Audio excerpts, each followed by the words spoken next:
Welcome dear student, 12th class. How are you? Well, आज अपन next lesson अपन लेते हैं द इंटरव्यू। पर डे अपना ये लक्ष्य है कि एक एक पाठ के प्रश्न उत्तर और आपको उसकी समरी समझाओ, और इसी को लेकर के आपके सामने जो अपना लेसन है द इंटरव्यू, जिसके राइटर जैसा कि आपको दिख रहा है यहाँ पर, है ना, ये हमारे क्रिस्टोफर सिल्वेस्टर है जो इसके राइटर है। आपको नाम याद करना है। ध्यान दीजिए, जब हम द इंटरव्यू लेसन को लेते हैं, जिनके राइटर ये है हमारे क्रिस्टोफर सिल्वेस्टर, चैप्टर नंबर 7 है, फ्लेमिंगो में से लिया गया है, सब जानते हैं। जैसा कि नाम से ही है इंटरव्यू, ऐसा कोई व्यक्ति नहीं होगा जो इंटरव्यू वर्ड के बारे में समझना ना हो और जानता ना हो। सभी लोग इंटरव्यू के बारे में कुछ न कुछ जानते हैं। साक्षात्कार जिसे हिंदी में कहते हैं, एक व्यक्ति रिपोर्टर हो या कोई भी व्यक्ति हो, सामने वाले को पूछता है और सामने वाला जवाब देता है। तो ये इंटरव्यू, हम यहाँ पर पहले उसकी समरी बताएंगे आपको, और इसके जो मोस्ट क्वेश्चन है वो आपको करवाएंगे। ठीक है, चले आगे। यहाँ देखिए, इंटरव्यू में यहाँ देख लीजिए, पहले आप यहाँ समझ लो, इनके जो राइटर है क्रिस्टोफर सिल्वेस्टर, उन्होंने इंटरव्यू के बारे में पूरा बताया है कि भाई कोई लोग तो इंटरव्यू को पसंद करते हैं, कोई लोग इंटरव्यू को पसंद नहीं करते। तो अभी मैं आपको द इंटरव्यू लेसन की पूरी समरी आपको लिखवा रहा हूँ। वो समरी भी आपने समझ ले तो प्रश्न भले किसी भी एंगल से पूछे, उस क्वेश्चन को आप आराम से इसके ऊपर रिप्लाई दे सकते हो। तो बड़ी ही गंभीरता से और लगन के साथ में, बड़ी क्यूरियोसिटी, उत्सुकता के साथ में आप इसको समझेंगे, और मैं समझता हूँ कि आपको जो मैं पढ़ा रहा हूँ, समझा रहा हूँ, आपको समझ में आता होगा। आइए पहले समरी तो अपन पूरा रिकॉल कर दें, सब आपको पाठ अपना ताजा हो जाए। आपने क्लास में भी पढ़ा था और अभी आपको एक बार पुनः ताजा करते। आइए समरी में। देखिए, द चैप्टर है ना, ये जो अपना चैप्टर है, स्टार्ट कहाँ से शुरू होता है? विथ द ऑथर इंट्रोड्यूसिंग, लेखक परिचय करवाता है। क्या करवाता है? जब इस पाठ की शुरुआत होती है ना, चैप्टर माने लेसन, कहाँ से शुरू होता है? सीधा हमारे को ऑथर, जो राइटर है हमारे, वो अपने को इंट्रोड्यूसिंग करवाते हैं। अस माने हमारे को, किनसे? To the method of an interview, एक इंटरव्यू की कौन कौन सी विधि है उनके बारे में ध्यान देंगे। यानी स्टार्ट में जब हमारा लेसन शुरू होता है, हम समरी पढ़ रहे हैं, तो उसमें लेखक हमारे को एक इंटरव्यू कौन कौन सी विधि वो दिखाता है। वी लर्न, हम सीखते हैं, डेट की, it is A pretty common, यह बहुत एक सामान्य सुंदर बन गया है। किसमें? जर्नलिज्म में, पत्रकारिता के अंदर ये बहुत पॉपुलर बन गया है ना। इंटरव्यू है ना, ये जर्नलिज्म में पॉपुलर बन गया है।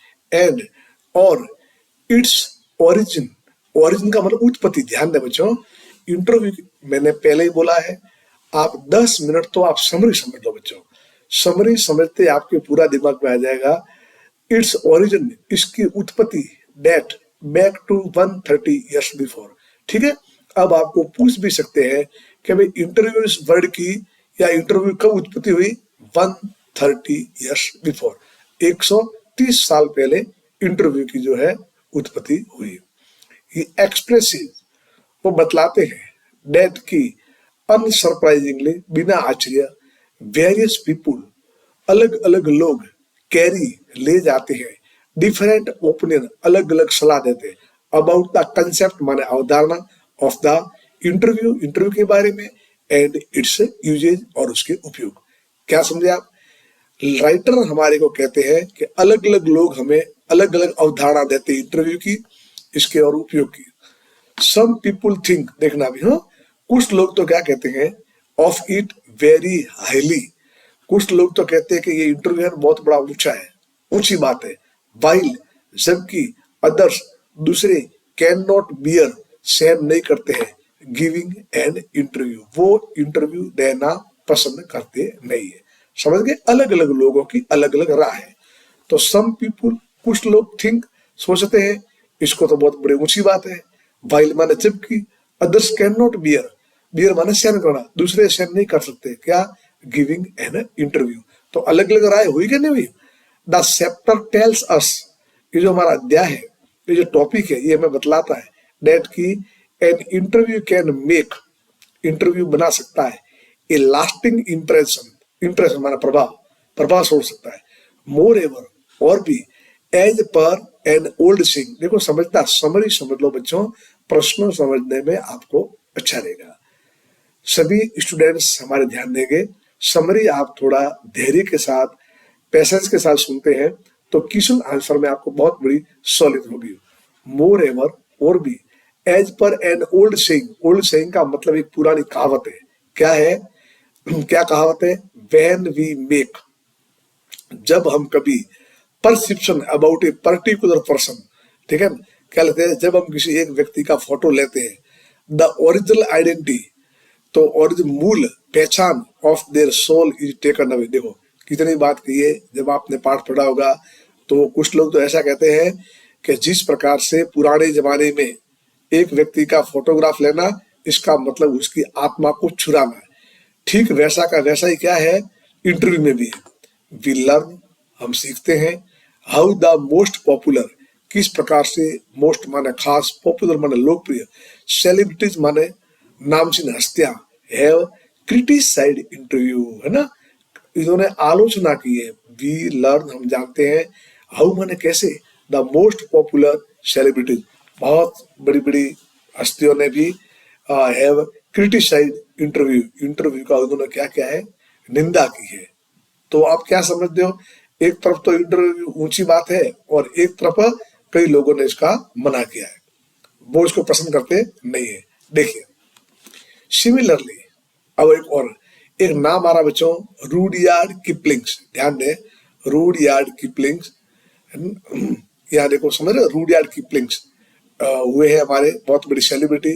हिज वाइफ, उनकी पत्नी, राइट्स, ये सब लेसन में पढ़ा है।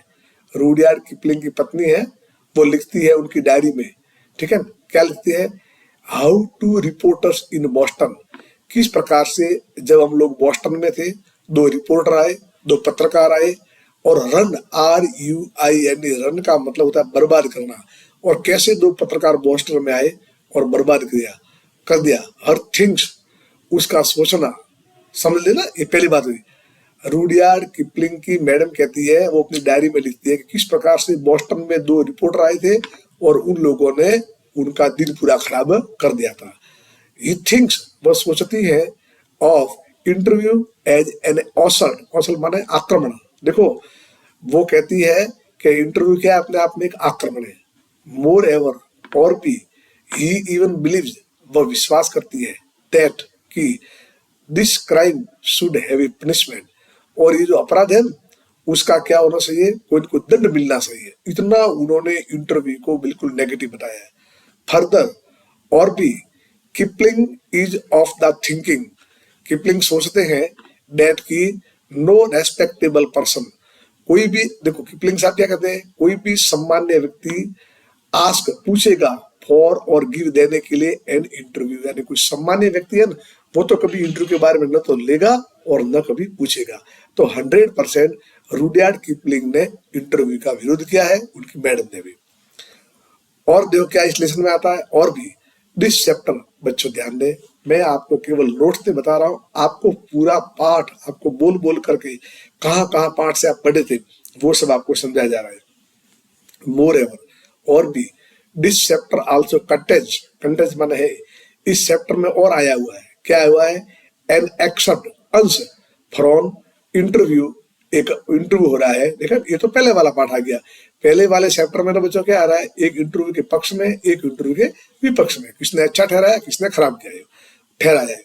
अब और यहाँ पर इसके दो पार्ट है, एक पार्ट में क्या क्या है, एक इंटरव्यू लिया गया किनके बीच में, बिटवीन मुकुंद, मुकुंद है, belonging to the Hindu newspaper, Mukund जो इसके एडिटर है बहुत बड़े, किसके, हिंदू न्यूज़पेपर के। तो एक तो मुकुंद जो इंटरव्यू लेने वाले हैं, कहाँ से वो बिलोंग करते हैं, कहाँ से संबंध रखते हैं, द हिंदू न्यूज़पेपर से। एंड और किसका इंटरव्यू ले जाता है, उम्बर्टो इको का, ठीक है। यानी एक तो वो फर्स्ट टॉपिक में तो क्या है, इंटरव्यू की मेरिट और इंटरव्यू की डीमेरिट, इंटरव्यू के गुण और उसके दोष।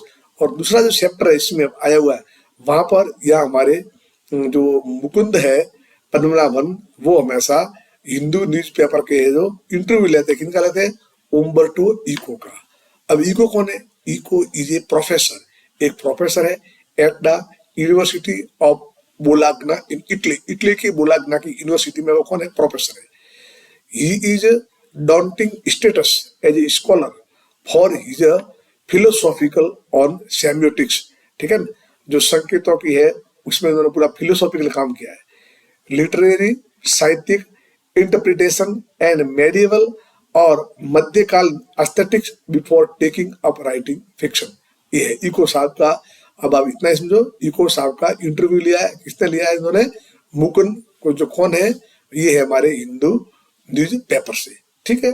और चलिए यह देखिए, इन द इंटरव्यू, ठीक है, इन द इंटरव्यू, यानी इंटरव्यू किनके बीच में बताओ मेरे को, एक तो है मुकुंद और एक क्या क्या है, उम्बर्टो इको। मुकुंद कौन है, तो ये हमारे द हिंदू से है, न्यूज पेपर से। और ये कौन है, उम्बर्टो इको एक इटली के प्रोफेसर है।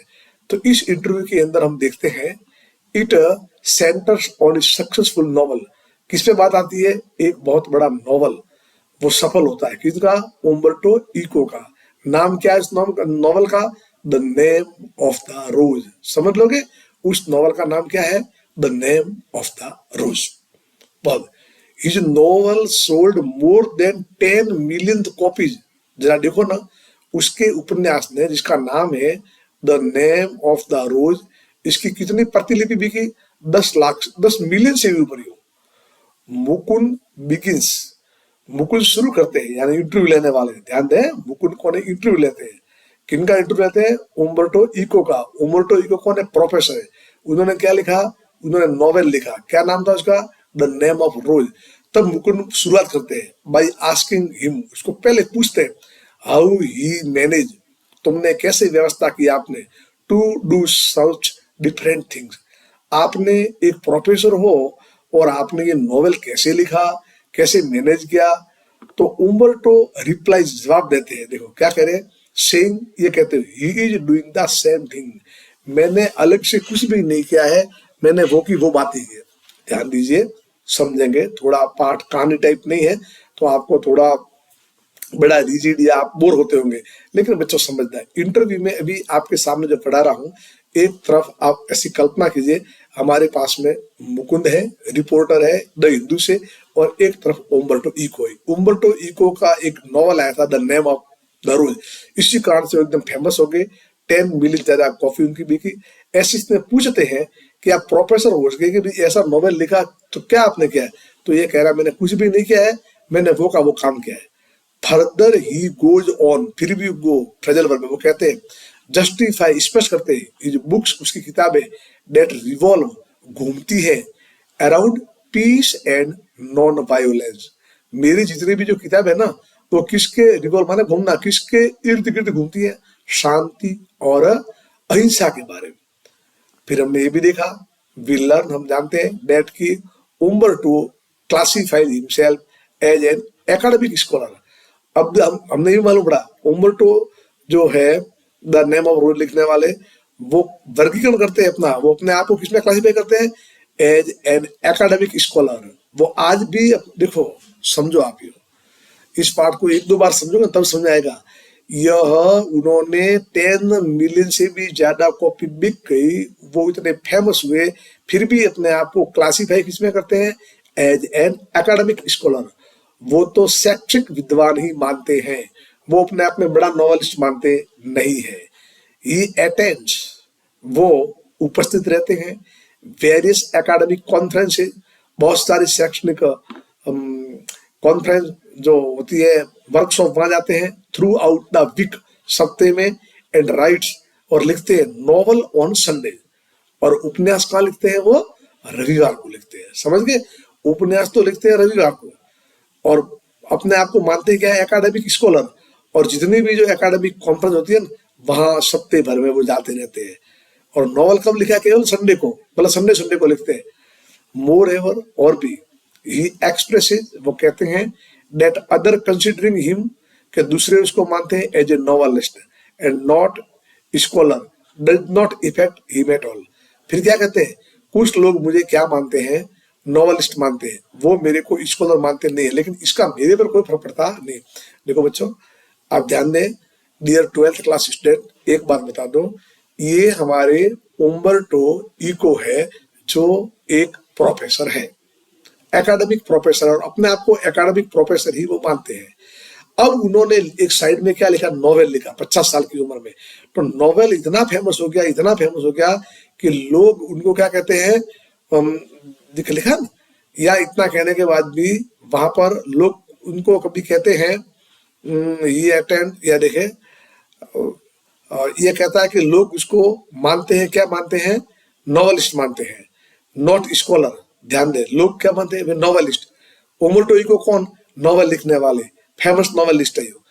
तो अब यहाँ पर मुकुंद साहब पूछते हैं कि आपको वो नॉवलिस्ट कहते हैं और आप अपने आप को एकेडमिक स्कॉलर मानते हो, तो आपको बुरा लगता नहीं है? नहीं, मुझे कोई बुरा लगता नहीं है।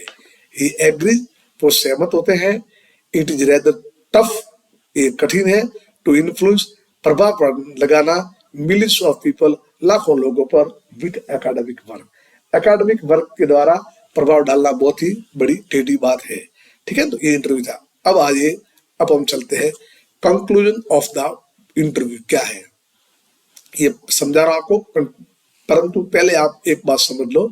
यहाँ पहले चैप्टर में इंटरव्यू के मेरिट और डीमेरिट, सभी आगे प्रश्न बहुत सारे करने वाले हैं, सब हो जाएगा। आपने समरी देखी, लास्ट वाले में 2 जनों का इंटरव्यू है, एक तो मुकुंद जो हमारे द हिंदू से है, न्यूज़पेपर से, और एक तरफ कौन है, उम्बर्टो इको। अब कंक्लूजन क्या आता है, टू सम अप, समाप्ति में, the interview summary we learn, हम देखते हैं हाउ मेनी पीपुल डिफर, किस प्रकार इंटरव्यू के बारे में अलग अलग लोग हैं। When it comes to interview, ये कहता है कि जब लोग इंटरव्यू के बारे में आते हैं तो कितनी कितनी अलग अलग बातें होती है। नॉन्थ लेस का तथापि है ना, नॉन्थ तथा तथापि, फिर भी दे आर वेरी इंटरेस्टिंग, वो बहुत ही बड़े रोचक है, एंड इंफॉर्मेटिव, और तैयार है, एज सीन फ्रॉम, और शिक्षाप्रद है, as seen from Umberto interview. तो इसका सार ये आया कि लोगों के अलग अलग मत है, इंटरव्यू की बात करते हैं तभी हो, किंतु उम्बर्टो इको का जो इंटरव्यू है उनको सुनते हैं तो बड़ा भी वो इंटरेस्टिंग है। अब आइए अपन करते हैं प्रश्न जो हमारे बोर्ड में पूछेंगे। हमें बच्चों सब टॉपिक करने हैं, बहुत सारे टॉपिक करने हैं, पोइट्री करवानी है, सेकंड बुक पर डे अपन कोशिश रहेगी एक एक लेसन लेंगे, तो थोड़े आप ध्यान दो और पढ़ो तो आपके हो जाएंगे। करें शुरू प्रश्न। यहाँ देखिए, हमारा फर्स्ट प्रश्न आया ऑब्जेक्टिव क्वेश्चन, ताकि आपका लेसन क्लियर हो जाए, समझने की कोशिश करेंगे। चलो, हमने लिखा पहला, what was Lewis Carroll's opinion of interview and autographs. ठीक है, ध्यान दीजिए, ये बहुत बड़े ही सेलिब्रिटी हुई है लेविस कैरल। तो प्रश्न ये हुआ हमारा कि लेविस कैरल की क्या मत है, क्या राय है ऑफ इंटरव्यू के बारे में, एंड ऑटोग्राफ, अपने खुद के साइन करके देना, किसी को इंटरव्यू देना, इनके बारे में लेविस कैरल ने क्या लिखा था। तो अगर आपने पाठ ध्यान से पढ़ा होगा तो उन्होंने लिखा था कि ये अपने आप में क्या है, टेरर है, ये अपने आप में क्या है, टेरर है। ध्यान दीजिए, दिख रहा है ना, मैं देखो पेन ले लो भी हूं यहां से। उन्होंने अपने आप को क्या माना था, टेरर माना था। क्या माना था, टेरर। समझ में आ गए, ये कुछ जो विद्वान है उसका याद रखो आप, और तो आपका पाठ क्लियर हो जाएगा। लेविस कैरल की सलाह है कि यहाँ पर इंटरव्यू है ना और ऑटोग्राफ देना क्या अपने आप में टेरर है। चलिए नेक्स्ट ईयर, अब मैं थोड़ी यहाँ से स्याही साइन कर दूं, आपको लग रहा है तो देखो ध्यान दीजिए, यहाँ देखिए आप, चलिए ना एक सेकंड ना, ज्यादा समय खराब नहीं करूंगा आपका मैं। हाँ, यहाँ देखिए, दिख रहा है, नहीं दिख रहा है, ये भी साइन करो, यहाँ हम साइन लेंगे, यहाँ हमारे ये दिख रहा है ना, बहुत छोटा दिख रहा है, नहीं दिख रहा आपको कंप्लीट, कोई बात नहीं। तो अभी अपन यही से लेते हैं, अपन लेजर पेन रखते हैं। यहाँ देखिए, तो ध्यान दो, यहाँ पर अपन हो गया, इसमें दूसरा प्रश्न आ गया, which period of history to Umberto novel deal with.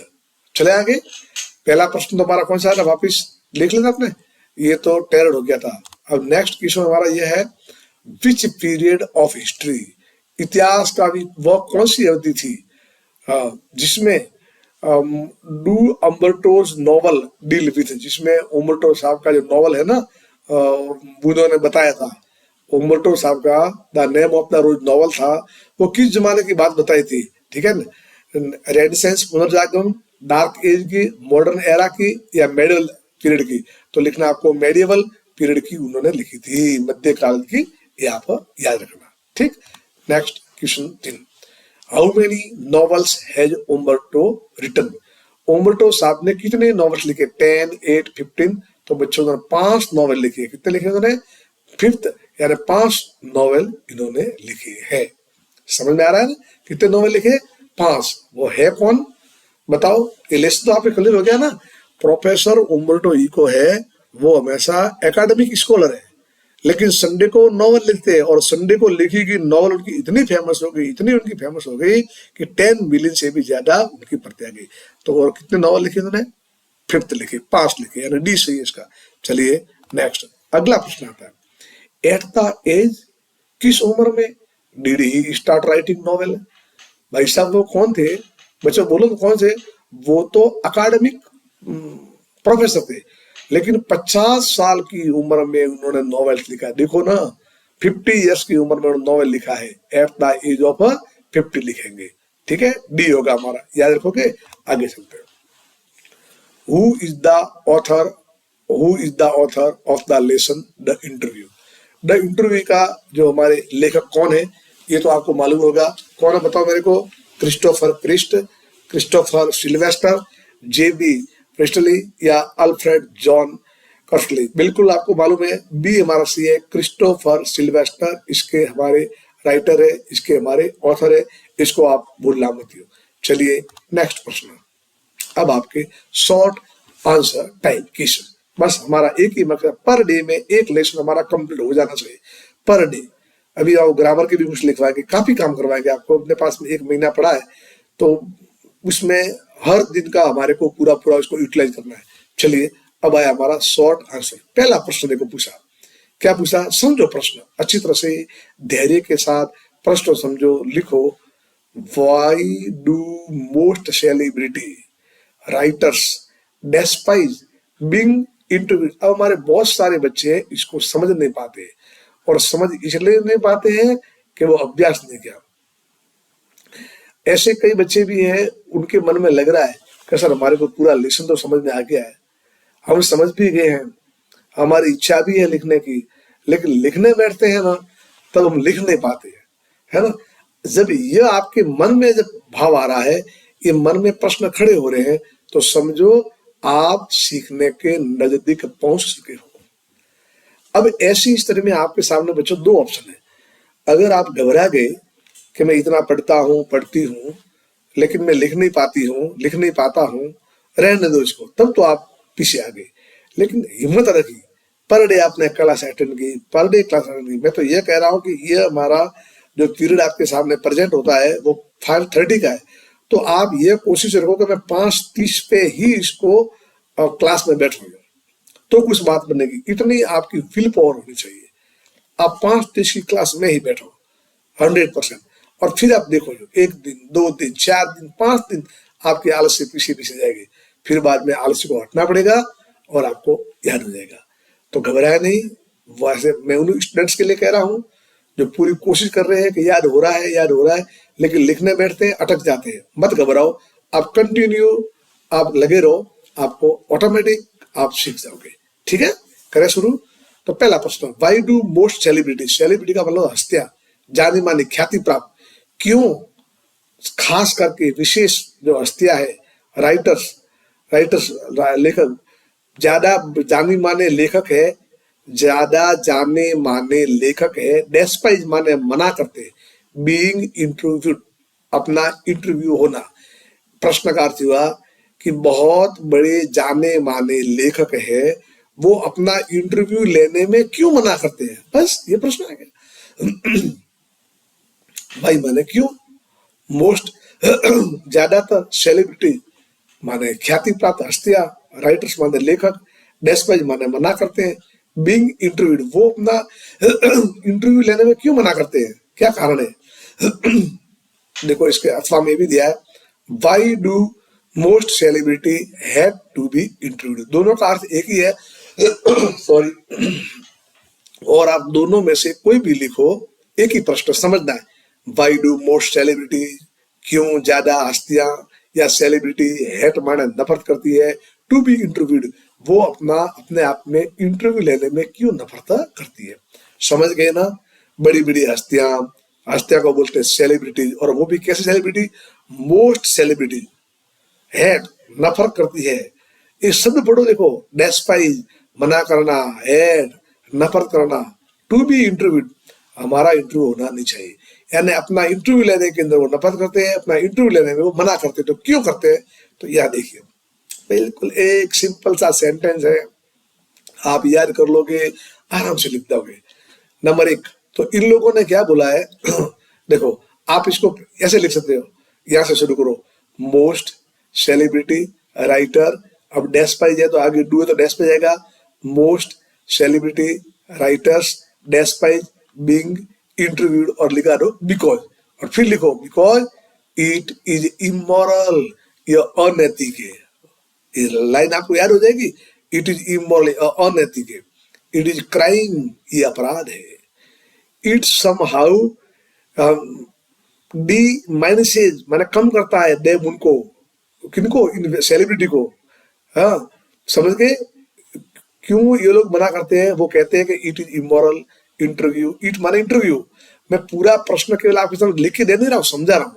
ये अनैतिक है, ये अपराध है, ये किसी प्रकार से डी माइनस से कम करता है, डी माइनस मैंने कम करना, देव माने उनको, इंटरव्यू इज एन अनवांटेड, ठीक है ना, अनवांटेड अनिच्छा से, इंटरजन माने दखल अंदाजी, इनटू देयर लाइफ उनके जीवन में, वो ऐसा मानते हैं कि इंटरव्यू है ये बिना चाहा हुआ उनके जीवन में एक क्या है? दखल अंदाजी। तो नॉर्मल बात है, it is immoral, it is a crime, it is somehow demeaning, कम करता है उनको, interview is an unwanted intrusion, समझ देंगे, अनवांटेड बिना इच्छा का, बिना चाहे, इंटरजन माने दखल, इनटू देयर लाइफ, इसलिए वो मना करते हैं। एक दो बार लिख दोगे हो जाएगा आपको।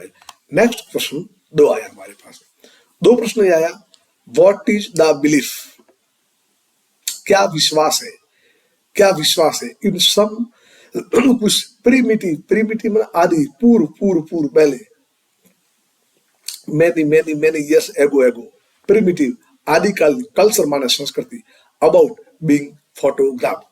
प्रश्न समझे, उत्तर बाद में।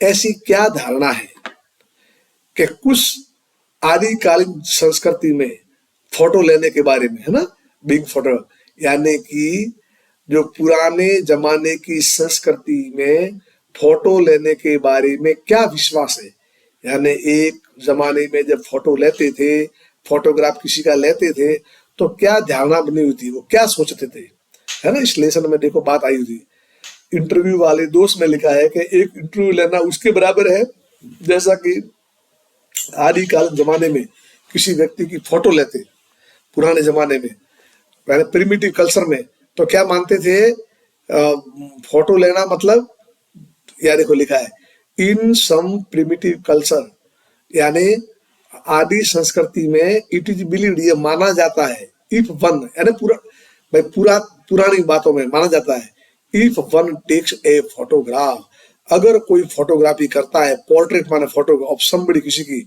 तो इसका मतलब क्या हुआ, वन इज स्टीलिंग, वो चुरा रहा है, डेट पर्सन सोल्स, उस व्यक्ति की आत्मा को चुरा रहा है। लो पहले मैं और आपको एकदम सिंपल से समझा रहा हूं, आपको इधर ध्यान दीजिए। मान लो ये मॉडर्न एज में नहीं माना जाता, ये जो पुरानी संस्कृति को समझते हैं, ऐसा उनका पुरानी विचारधारा को मानते हैं, पुरानी विचारधारा में ऐसा एक विश्वास है, क्या कहते हैं, अगर कोई एक व्यक्ति दूसरे व्यक्ति का फोटो लेता है तो इसका मतलब ये हुआ वह उसकी आत्मा को चुरा रहा है।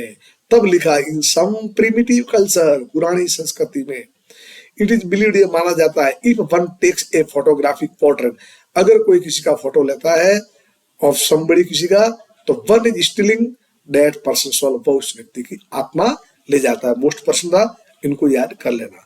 चलिए नेक्स्ट हमारा प्रश्न आता है, why are journalist and publishers puzzle. ठीक है, ध्यान दीजिए, हमारे पत्रकार और जो प्रकाशक वो मुसीबत में क्यों है, क्यों समस्या में है। तो जर्नलिस्ट एंड पब्लिशर आज पजल बिकॉज, क्योंकि दे बिलीव, वो ये मानते हैं that people like trace and don't like difficult reading express, क्योंकि वो ऐसा मानते हैं कि लोग सामान्य बात पढ़ते हैं और डोंट लाइक पसंद नहीं करते किसको, डिफिकल्ट रीडिंग एक्सप्रेस को नहीं पढ़ते हैं। डिफिकल्ट रीडिंग एक्सप्रेस समझते हो ना, एक तो अपन कोई भी जो ज्यादा बातें हो, हम आज भी न्यूज़पेपर में देखते हैं तो ऊपर ऊपर खबर पढ़ लेते हैं, वो हमारा इजी रीडिंग एक्सप्रेस, लेकिन जो संपादकीय पढ़ना होता है वो डिफिकल्ट रीडिंग। तो इसको आप यूं समझो, पहले वापस आ जाओ, what are journalist and publisher puzzle, 21 बात से परेशानी में है, तो लिखेंगे journalist and publisher are puzzled because, क्योंकि दे बिलीव, वो मानते हैं, दैट पीपुल लाइक पसंद करते हैं, ट्रेस माने हल्का सा, and don't like difficult reading expresses, वे गहराई से या कठिन पढ़ना चाहते नहीं है, इसी कारण से जर्नलिस्ट और पब्लिशर क्या है, पजल्ड है। नेक्स्ट प्रश्न आ जाए, चौथा प्रश्न देखिए, who is who in today's world, who माने कौन, इन टूडेज वर्ल्ड आज के संसार में, इज माने है, अवर माने हमारे, चीफ माने खास, सोर्स माने स्रोत, ऑफ इंफॉर्मेशन सूचना, अबाउट पर्सनलिटीज है ना, व्यक्तित्व के बारे में। तो वर्तमान जमाने में कौन लोग हैं जो हमारे मुख्य स्रोत है, काई के सूचनाओं की, किसके बारे में सूचना है ना, बड़े बड़े लोगों के बारे में, पर्सनलिटीज व्यक्तित्व के बारे में। तो ऐसे वर्तमान में कौन से स्रोत है जिनके माध्यम से हम इन पर्सनलिटीज के बारे में सूचना प्राप्त करते हैं। तो बच्चों ये आया, इंटरव्यूज आर, देखो जो हु है ना, हु की जगह आपने लिख दिया आपने इंटरव्यूज आर, इंटरव्यू है ना वही है अवर चीफ सोर्स, हमारा मुख्य स्रोत of information about personalities in today's world.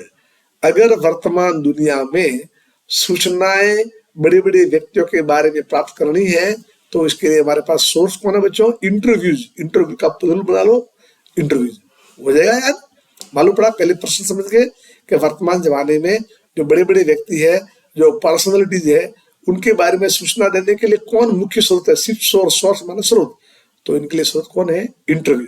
तो लिखोगे इंटरव्यूज आर आवर सिर्फ source of information about personality. This day, इन दिनों में मोस्ट विविध इंप्रेशन, अलग अलग प्रकार की प्रकार ऑफ आवर कॉन्टेम्पोररी, समकालीन, आर फॉर्म्ड थ्रू इंटरव्यू। तो उनके बारे में कोई भी विचार कहां से बनाते हैं, इंटरव्यू के बारे में ही बनाते हैं। आया समझ में। अगला प्रश्न 5वां, what are some positive view on interview. बहुत शानदार प्रश्न, मोस्ट प्रश्न है, सभी प्रश्न मोस्ट आपको लिखवाए हैं। What are some positive views, सकारात्मक नजरिया क्या है और इंटरव्यू के बारे में, अरे बताओ। जो मैंने आपको पढ़ाते समय बोला था, या भी बोल रहा हूँ, ये लाइन आप याद रखना कि इंटरव्यू के बारे में पॉजिटिव बात बोलनी, तो क्या लोगे, it is supreme serviceable medium of communication. आपको सीधे 2 में से 2 नंबर मिल जाएंगे। ये लिखना, आपको क्या लिखना है, पॉजिटिव इंटरव्यू के बारे में क्वेश्चन, तो लिखना it is a supreme serviceable medium, a supreme सेवा का माध्यम है, और किसका, कम्युनिकेशन, संचार का है ना, संसार का जो ये सेवा करने का सबसे शानदार माध्यम कौन है, वो इंटरव्यू। इंग्लिश में लिख दो, it is a supreme serviceable medium of communication. रटो, याद करो, समझो, मैंने पूरा समझाया लेकिन पूछ सकते हैं। तो it is supreme serviceable medium of a communication. We come to know, हम जानते हैं, एवरीथिंग, हर चीज, अबाउट ए सेलिब्रिटी, किसी भी हस्ती के बारे में, किसी भी सेलिब्रिटी के बारे में जानता है, हम इंटरव्यू से जानते हैं। कोई भी एक पत्रकार होता है, वो सामने वाले का इंटरव्यू लेता है, तो दूसरे लोगों को भी उसके बारे में पूरी इंटरव्यू के माध्यम से मालूम पड़ जाता है। तो हम लिखेंगे यह वापस देख लो, समझो। It is a supreme serviceable medium of communication है। वी कम, हम सीखते हैं, to know everything about celebrity के माध्यम से। तो ये उनका पॉजिटिव आउटलुक है, समझेंगे। 6 प्रश्न हमारा आता है, देखिए। व्हाट वाज, ठीक है, अब लंबा पार्ट में पूरा होने जा रहा है। What was distinct about Eco's academic style. अब ध्यान दीजिए, थोड़ा फिलोसॉफिकल पार्ट है, समझेंगे। व्हाट वाज डिस्टिंक्टिव माने अंतर, डिस्टिंक्टिव माने अंतर, भेद, क्या भेद है, about Eco's academic style. Eco साहब के जो शैक्षणिक लिखने का तरीका है उसमें क्या भेद है, उसमें क्या अलग है, सब लिखते हैं। लेकिन what was distinctive about Eco's academic style, Eco साहब के लिखने में क्या अंतर है, उसकी ऐसी कौन सी स्टाइल है वो अंतर करती है। तो देखिए, echoes academic style was destructive, बिल्कुल वो अंतर वाली है। क्यों? ही हैड एडोप्टेड, उन्होंने स्वीकार किया है, कैसा? An informal approach. ध्यान दें, बहुत सारा इनफॉर्मल अप्रोच उन्होंने एक्सेप्ट की है, ठीक है। देखो मैंने यहाँ पर लिखा, उन्होंने जो एक्सेप्ट किया है ना, वो क्या किया है बताओ। उन्होंने यहाँ पर जो किया है, या देखिए, उन्होंने यहाँ पर ये देखो मैं लिखा, यहाँ पर ये लिखा इनफॉर्मल अप्रोच है जो यहाँ पर उन्होंने एक्सेप्ट किए, एडोप्ट किए। कैसे किए? एडोप्ट किए। कैसे? इनफॉर्मल अप्रोच एडोप्ट किए। ध्यान देंगे, हो जाएगा यार। उन्होंने पहले तो पूछा है कि इनके लिखने के तरीका अलग कैसे है, तो लिखा कि उन्होंने जो स्वीकार किया है ना, वो कैसा क्या है? इनफॉर्मल उन्होंने स्वीकार किया। ही प्रेजेंटेड, उन्होंने पेश किया था। अगर आपको मालूम है, देखो उन्होंने पहला अपना शोध कार्य रिसर्च पेश किया था। हीज फर्स्ट डॉक्टरल डिजर्टेशन, जो डॉक्टरल डिजर्टेशन पेश किया था इन इटली के अंदर, टेलिंग इन द स्टोरी, कहानी में, ऑफ हिज रिसर्च में, इंक्लूडिंग ट्रायल एंड एरर। देखो ये जो ट्रायल यानी कार्य, जो जैसे जैसे जैसे काम आगे बढ़ा, और एरर, ये गलतियां कोई भी नहीं बताता है। लेकिन उन्होंने जो पहला इटली के अंदर अपना डॉक्टरल डिजर्टेशन शोध पेश किया था इटली के अंदर, उसमें क्या बोला था उन्होंने? पूरी की पूरी कहानी लिखी थी। किसकी? उन्होंने रिसर्च की। इंक्लूडिंग क्या लिखा? ट्रायल, कैसे कैसे काम किया, क्या क्या, और एरर, और कौन कौन सी गलती है, उन्होंने बिना किसी संकोच से वहां लिखा था। इसलिए तो वो डिस्टिंक्टिव है। His edges always have a narrative aspect। ध्यान रखना, वापिस बात को अब छूकना मत यूं। थोड़ा पाठ हमारा डीपली है, फिलोसॉफिकल पार्ट है, हो सकता है आपको समझने में कठिनाई भी आवे। तो नंबर 1, पहली बात तो उन्होंने इनफॉर्मल अप्रोच एडोप्ट की थी। दूसरी बात, ट्रायल और एरर को उन्होंने लिखा था। तीसरी बात, हमेशा उनके पास एक तथ्यात्मक, नैरेटिव, वर्णनात्मक पहलू है। एंड हिज नॉवेल्स, उनके नॉवल जितने भी हैं वो भी उन्हीं में यही पहलू है। Novel satisfied his taste for narration. तो इतनी बातों के कारण उनका लिखने का तरीका कैसा था? एक अपने बाप में अलग ही था, भेद करता था। चलिए अब हमारा एक आपको बता देते हैं ऐसे टाइप की, एक ही प्रश्न है, इस प्रश्न को कर लो और आपका पाठ पढ़ते रहना आप कंटिन्यू। समझ में हो गया आप यूं तो याद हो जाए, लिख लिख के याद करो तो द बेस्ट है। देखिए प्रश्न आया है और इसको अपने पूरा करेंगे, ठीक है। ये जो प्रश्न है अपने ध्यान देंगे। या देखो, describe some of the positive and negative views on each। शानदार प्रश्न हो गया। आपने समरी देखी, बहुत सारे प्रश्न देखे, और लास्ट में मैंने आपको एक ऐसे प्रश्न आपके सामने पेश किया है। डेस्क्राइब का मतलब होता है बच्चों वर्णन करो, सम ऑफ द पॉजिटिव, कुछ सकारात्मक बातें, एंड नेगेटिव और नकारात्मक व्यूज माने नजरिया, दृष्टि, ऑन इच, प्रत्येक पर, ठीक है। लिखो, आप सब लिखो, पॉजिटिव नेगेटिव दोनों बात। तो पॉजिटिव पे तो वो लिखना है, ठीक है। Supreme serviceable medium of communication. और नेगेटिव में भी क्या लिखना, अभी यह लिखेंगे। What are some of positive view on interview के बारे में क्या है, तो देखिए दो लिखते हैं। सम पीपुल, कुछ लोग, डिसलाइक, मना करते हैं, टू बी इंटरव्यूज, वो अपना इंटरव्यू लेने में मना करते हैं। वाइल, जबकि, अदर, दूसरे, थिंक, समझते हैं, क्या कहते हैं, दैट की an interview is essential in public life. कुछ तो मना करते हैं, लेकिन कुछ क्या कहते हैं कि यह पब्लिक लाइफ के अंदर कैसा है, इसेंशियल है, आवश्यक है। यूएस नायपोल, एक दो हमारे इनके नाम लिखे हैं। यूएस नायपोल फील्स, वो मानते हैं that during an interview, अगर आपको याद रहता है, उसी बात है, नायपॉल साहब तो यह अनुभव करते हैं कि ड्यूरिंग एन इंटरव्यू, एक इंटरव्यू के दौरान पीपुल माने लोग, लॉस माने खोते हैं, ए पार्ट ऑफ देमसेल्फ। वो तो नायपॉल साहब तो यह कहते हैं कि इंटरव्यू के समय जिनका इंटरव्यू लिया जाता है ना, वो लोग तो अपना आधा भाग खो लेते हैं, इतना इंटरव्यू के खिलाफ बोले वो। फिर देखो रुडयार्ड किपलिंग साहब तो कहते हैं इंटरव्यू को, क्या बोला उन्होंने, रुडयार्ड साहब ने इसको इमोरल बोला है, अनैतिक, क्राइम, अपराध, एंड एन ऑसर्ड, एक हमला है, एक्सेट्रा। इतनी बातों से इनको इंटरव्यू को संबोधित किया, सभी नेगेटिव बातें। वाहिल, जबकि अदर फील्ड्स, दूसरे अनुभव करते हैं, डेट की, डेस्पाइट, के बावजूद, द ड्रॉबैक माने कमियां, दूसरे लोग कहते हैं कि कमियां होने के बाद भी it is supremely serviceable medium of communication, यह संसार का सर्वोच्च शानदार तरीका है। थ्रू क्वेश्चनिंग, प्रश्न पूछ करके, वी गेट, हम प्राप्त करते हैं, everything receive from the others, दूसरों से। प्रश्न पूछ करके हम दूसरों के बारे में कई चीजें प्राप्त करते हैं।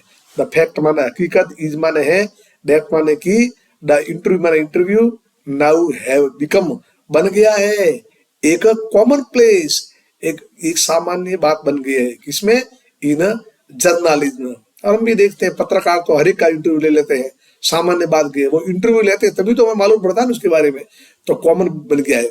सम call it a great art. बच्चों, अगर आप ये जो पूरा समझ लेते हो ना, तो मैं समझता हूँ पूरा पार्ट समझ में आ गया। इसमें से कई प्रश्न छोटे बनते हैं, ये बड़ा तो बन गया।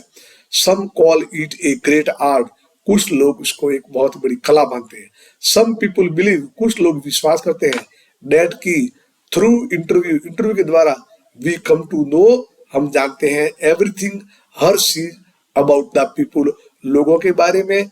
वाइल सम सेलिब्रिटीज से, कुछ जानी मानी हस्तियां कहते हैं, डेट मेनी टाइम, कई बार, रिपोर्टर, जो इंटरव्यू लेने वाले, डिस्टर्ब देयर पर्सनल लाइफ, उनके व्यक्तिगत जीवन को वो डिस्टर्ब करते थे। है ये बच्चों अपना पार्ट था इंटरव्यू वाला। कैसा लगा आपको, समझ में आया? ठीक है, कहानी वाला पार्ट तो है नहीं हो, तो थोड़ा आपको ये पौना घंटा बड़ा भारी लगा होगा, लेकिन जो हमारे बच्चे पढ़ने वाले हैं और पर डे जो क्लास में लगे हुए हैं, मुझे पूर्ण विश्वास है, यकीन है कि ये बच्चे उन्होंने पार्ट समझ लिया होगा। आपको एक बार दो बार जब भी टाइम मिले, कम से कम आपको द इंटरव्यू के बारे में मेन टॉपिक आए, आपको याद रहा, ठीक है, आपने लिखा भी होगा, या आप बैठे होगे तो थोड़ी बहुत तो लिखने की कोशिश की भी होगी, आप लिखना आपको याद होंगे। कल अपन नेक्स्ट जो लेसन अपना आएगा गोइंग प्लेस, उसके बारे में पर डे अपने को एक का एक टॉपिक लेना है। ये बात, ये शेयरिंग आप अपने दोस्त लोगों में कीजिए। बिल्कुल 5:30 पे मॉर्निंग में आपको यह लेसन लॉन्च किया जाता है। आपके सामने इसको पढ़ो, सबको कहो, और तब आपको याद होगा और बोर्ड में अच्छे से अच्छे नंबर से आप प्राप्त होंगे, ऐसी मैं अपेक्षा रखता हूँ। और इसी के साथ आपका दिन शुभ मंगलमय हो, और आज के लेसन को पूरा करते हैं। Thank you.